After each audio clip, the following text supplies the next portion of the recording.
Saudara semakin sering posting gambar sibuk bekerja, benarkah membuat yang bersangkutan terlihat makin keren? Haruskah menunjukkan pada dunia bahwa kita sedang sibuk bekerja atau belajar? Aduh, sehat nggak ya mental kita? Atau sebenarnya itu justru jebakan hustle culture? Pada Jumat bermanfaat kali ini, Kompas Bisnis sudah bersama dengan psikolog konsumen Irfan Agia. Kita akan berbincang dengan fenomena ini. Selamat pagi, Mas Agia. Fenomena posting kepintaran, sibuk bekerja, belajar. Mas, hal ini wajar nggak sih di era media sosial sekarang ini?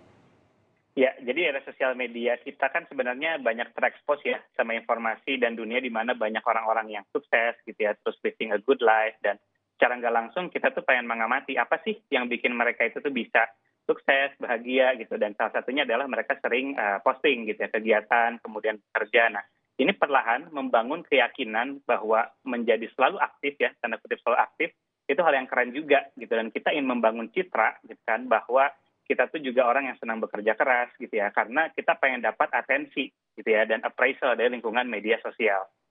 Jadi ingin mendapat perhatian. Tapi seberapa penting sih Mas upaya membangun citra diri saat bekerja? Ya apa bedanya? Saya bisa artikan itu sebagai personal branding saya, pencitraan, atau ada juga yang bilang hanya haus pengakuan di media sosial saja. Itu bagaimana Mas? Ya, jadi sebetulnya ada dua aspek yang bisa membedakan ya antara pencitraan dan juga personal branding gitu. Jadi dua hal itu adalah relevansi sama otentik gitu. Jadi seseorang itu bisa dikatakan melakukan pencitraan ketika mereka menunjukkan sesuatu yang sebetulnya bukan kepribadian mereka atau yang mereka biasa lakukan. Contohnya misalnya saya ingin dianggap sebagai seseorang yang ahli di bidang ekonomi. Lalu di sosial media saya sering posting foto-foto saya baca buku ekonomi, ikut seminar-seminar, tapi sebenarnya saya orang yang nggak senang baca buku gitu, atau yang nggak senang sosialisasi di seminar-seminar. Jadi ya udah, beli buku untuk kebutuhan posting aja, nggak dibaca, terus datang ke seminar untuk kebutuhan foto aja, habis itu pulang misalnya. Nah, yang penting udah dianggap keren dulu nih oleh sosial. Nah, ini yang jadi berbahaya karena kita jadi punya false belief bahwa kita tuh sudah expert misalnya di bidang tersebut. Padahal sebetulnya enggak, karena itu hanya untuk kebutuhan atensi saja gitu ya di sosial media. Jadi memang harus diperhatikan mana yang sesungguhnya kita lakukan dan mana yang hanya untuk pencitraan, seolah-olah ingin terlihat seperti. Mas, tapi kan Betul. fenomenanya ini sedang populer ya, ini wajar nggak sih Mas? Tapi kan banyak juga orang yang nggak posting apa-apa di media sosialnya, karirnya keren, Iya, gemilang iya, begitu. Ini betul. gimana memaknai fenomena ini? Ya, ini pertanyaan yang menarik ya sebetulnya. Karena sebetulnya logika sederhananya ya, kalau memang kita betul-betul sibuk ya, kita nggak akan punya waktu untuk sampai membuat, ngedit, bahkan mengkurasi konten-konten gitu ya, untuk nunjukin kalau kita tuh sibuk. Mhm. Jadi mungkin kalau orang yang secara eksesif, berlebihan ya, posting tiap hari gitu ya, mereka tuh kerja sampai larut malam, banyak meeting, pose-pose angkat telepon misalnya, itu ada kecenderungan untuk mencoba membangun citra yang tadi sempat kita bahas. Nah, yang jadi masalah adalah ketika fokusnya hanya ingin jadi terlihat keren aja dibandingkan dengan betul-betul fokus untuk mengembangkan diri kita sama skill kita. Jadi ketika pengen jadi keren, kita kerja sering di kafe-kafe mahal misalnya ya, atau yang bagus. Ini jadi berlebihan yang akhirnya nggak cuma menguras uang, tenaga, tapi juga waktu kita yang sebetulnya bisa kita maksimalkan untuk betul-betul memang mengembangkan diri kita dan juga networking sebetulnya. Kecenderungannya kan kalau kerja di kafe atau lagi sibuk sekali ingin posting begitu ya Mas. Ini menunjukkan apa sih Mas? Adakah kesehatan mental seseorang ini terganggu ketika kecenderungannya selalu ingin posting?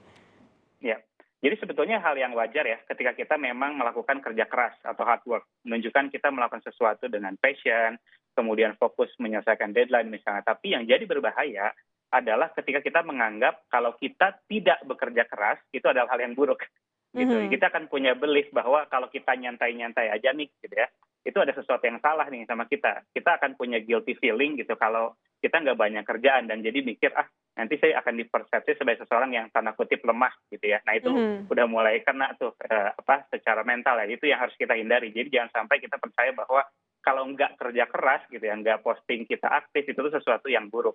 Mhm. Mas Agia, terakhir nih secara singkat, bagaimana dengan adanya hustle culture? Adakah perbedaannya dengan fenomena ingin dapat perhatian ini Mas? Ya, sebetulnya itu sama ya. Jadi memang menggambarkan apa yang selama ini kita bahas. Jadi kalau orang yang sudah kena korban budaya kerja atau gila kerja gitu ya, kita yakin bahwa selalu aktif itu adalah hal yang keren. Nah, ini jadi buruk bagi kesehatan fisik dan mental kita.